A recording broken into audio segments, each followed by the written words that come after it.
Nunavut MP Lori Idlout is leaving the New Democrats and joining the Liberals. Her floor crossing comes just months after three Conservatives made the same move, and it pushes Prime Minister Mark Carney's government one step closer to a majority. The NDP says it is very disappointed by the defection, arguing any MP who switches parties should return to voters for a new mandate. Global's chief political correspondent, David Akin, joins us now with the very latest. So, David, what do we know so far about Idlout's decision to cross the floor and the impact this is going to have in Ottawa? Yeah, it's a big deal. Lori Idlout was elected for the first time. She's been elected twice as a New Democrat in 2021 and 2025. Represents the riding of Nunavut. She's an Inuk woman herself.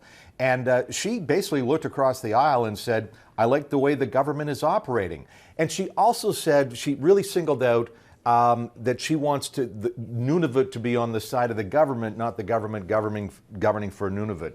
And I don't think we can underestimate the northern focus that the Carney government has. First of all, as Lori Idlout noted in her statement that she issued earlier this morning, Mark Carney is a son of the Northwest Territories. He's from the North.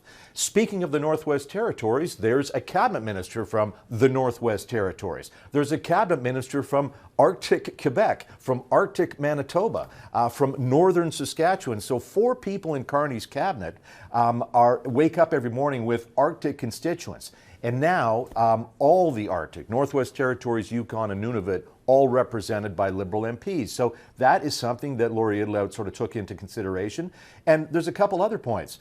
When Mark Carney became Prime Minister a year ago, the first thing he did was he went to France, he went to the United Kingdom, and then his first domestic stop, the Nunavut capital of Iqaluit. And what happened in the budget, the one and only budget that Mark Carney has released, he provided funding for the first ever Inuit University, and that's been established. That will be established in Lori Idlout's riding. So it's pretty clear to me that she, again, looked across the floor and said she's in a party that doesn't have party status in the House of Commons, and perhaps like the other 3 floor crossers, the 3 Conservatives, she decided that she could get more done for her constituents sitting on the government side of the House.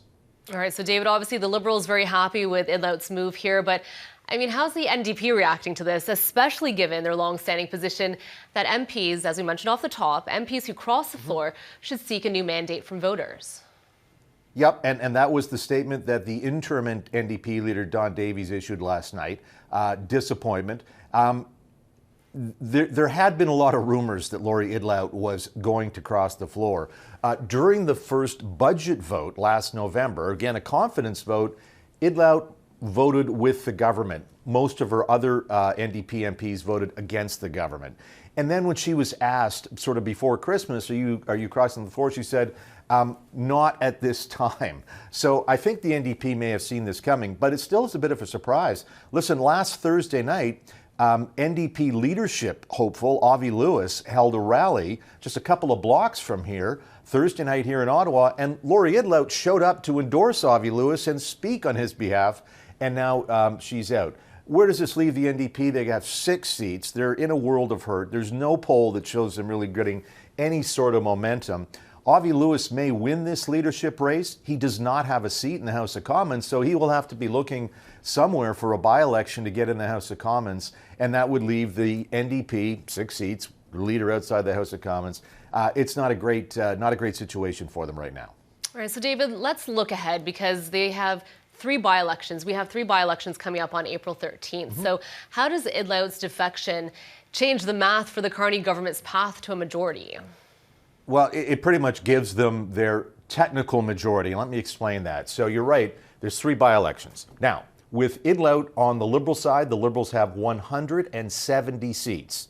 You need 172 for that majority. Now, 3 by-elections, 2 are in safe Toronto seats. It'll be next to impossible, I think, for the Liberals to lose those 2 Toronto seats. So, again, they have 170 now. They win those 2 Toronto seats. That's 172. That is your majority. I call it a technical majority because one of those seats is the Liberal Speaker of the House of Commons, and the Speaker does not vote unless there's a tie. So the Liberals would rather not get into situations where the Speaker is constantly having to break tie votes. So they want to win that 3rd by-election. and that is in the riding, Montreal riding of Terrebonne.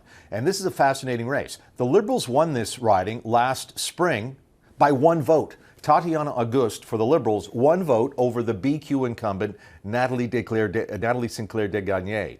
Now, the BQ sued, saying there was an error by Elections Canada that prevented one of their supporters from voting. That suit went to the Supreme Court, which last month invalidated last spring's results. So there's a rematch going on. Tatiana Auguste, Natalie Sinclair de Gagné are at it again. The vote will be on April 13th. My seat model, any seat model, says this is a toss-up, but if the Liberals win that, then that is 173, and that would give them the functional majority they need, and they'd easily get to 2029 before we had to have another election. So I can't recall such a consequential by-election as the one that's going to take place in Terrebonne. And here's some other sort of tricky little stuff by accident or whatever you want to call it, the Liberals worked out. The vote is on April 13th in this Montreal riding. The Liberals have their biannual convention the weekend prior in Montreal. So Mark Carney will be on TV in Montreal, lots of attention, just before voters in Terrebonne go to the polls. Very interesting. All right, David, thank you so much for joining us and for that update. We'll speak to you soon. Thanks. That is our chief political correspondent, David Akin.